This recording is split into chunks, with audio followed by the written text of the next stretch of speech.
Which of the following is a valid inference from the passage? Option A says, if the principles of democracy are violated and the happiness or safety of its subjects compromised, then the control of an imperialist power must be uprooted. Now, this is quite true, although we might need a few references to confirm this. The references can be found in the passage. If the principles of democracy are violated and the happiness or safety of its subjects compromised, then the control of an imperialist power must be uprooted. First off, principles of democracy violated, happiness or safety of its subjects compromised. We see this in multiple references. At the very beginning, it is mentioned during the late 1700s, many tumultuous events resulted in colonial opposition to Great Britain. The conditions of rights of the colonists will slowly be changed as the constriction of the parliament becomes more and more intolerable. Constriction of the parliament, more and more intolerable. This goes to show that there was a violation of democracy and the safety and happiness of the subjects, the colonial subjects, the colonists were compromised.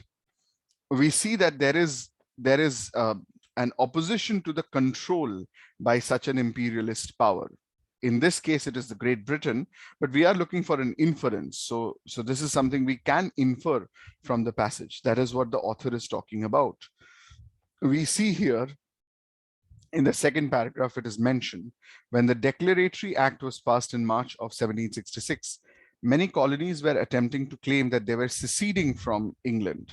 So seceding from England basically means they were looking for freedom, and freedom, self-autonomy, was an objective even early on when the colonists were still submissive and compliant. We see it here. Let the parliament lay what burdens they please on us. We must, it is our duty to submit and patiently bear them till they will be pleased to relieve us. They were very weakly pleading for self-autonomy or freedom. So there was need to remove the control of the imperialist power. This small fire of anger will become a huge conflagration as the rights are slowly rescinded. So yet again, we talk about rights, we talk about violation of rights being rescinded, rights being restricted, removed, taken away. So we are talking about democracy being violated, and clearly, as a result, the happiness and safety of its subjects being compromised. We have another reference to this in the third paragraph, in the statements of John Dickinson. We can see that here. Yet those duties were always imposed with the design to restrain the commerce of one part. This statement by colonist John Dickinson shows that the sole reason for new taxes is just for the British government to make money at the expense of the economy of the colonies. So at the expense of the economy of the colonies also qualifies these aspects.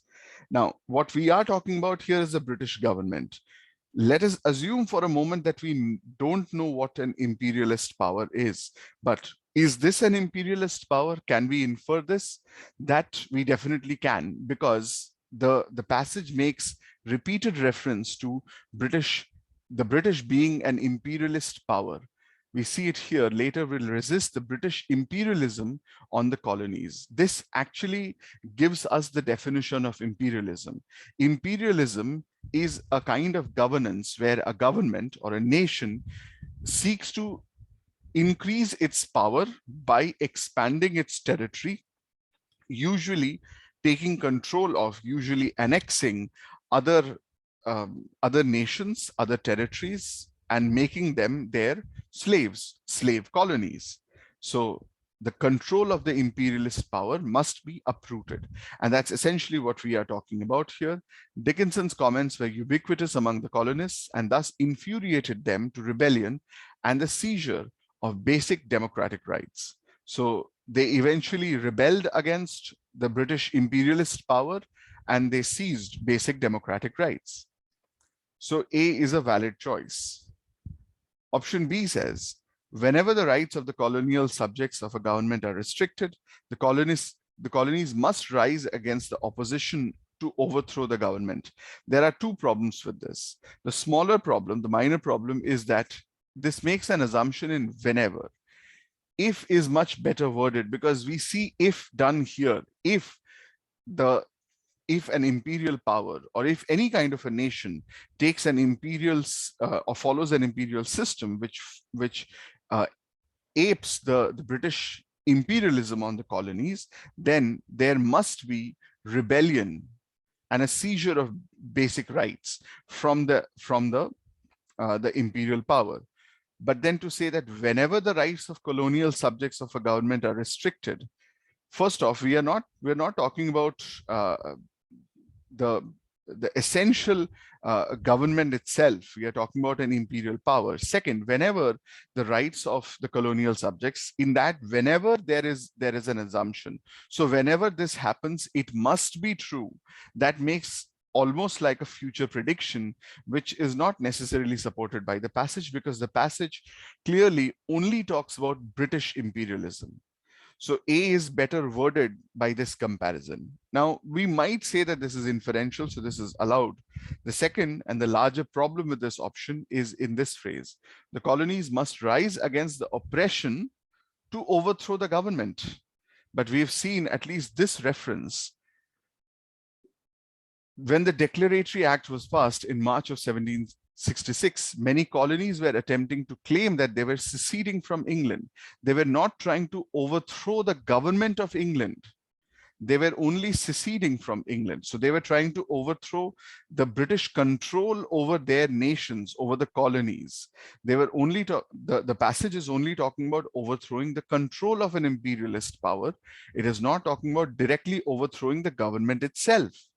The British government is ruling the colonies. The colonies, what they wanted was freedom. They did not want to remove the British government and form a new government as such. If that be the case, that is what is being referenced here. So B is distorted, and compared to that, A is a better choice. So B can be eliminated. Option C tells us if there is a violation of democracy which perforce should be the abiding principle of all sorts of governments, a breakdown of society is necessary for a new society to emerge. Now, the passage is not talking about the breaking down of society and a new society emerging. It is only talking about new governance. It can at best be said to be talking about new government. It is talking about revolution, rebellion against an imperial power. It is not talking about a breaking down of the society itself or a reconstitution of the society itself. The objective, as we have seen from the first paragraph, is just freedom. So C is also distorted. C is a part of this, a large part of this is outside the premise of the passage. C can be eliminated. Option D says, if the presiding government restricts the freedom of the people, it becomes necessary to destroy the government. Yet again, destroy the government, overthrow the government, too extreme. That is not what we are talking about. We are not talking about destroying the British government. We are only talking about seceding from British control or from the British colonial rule.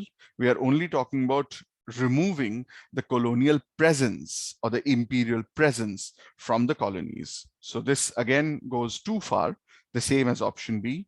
D can be eliminated. The correct answer is option A.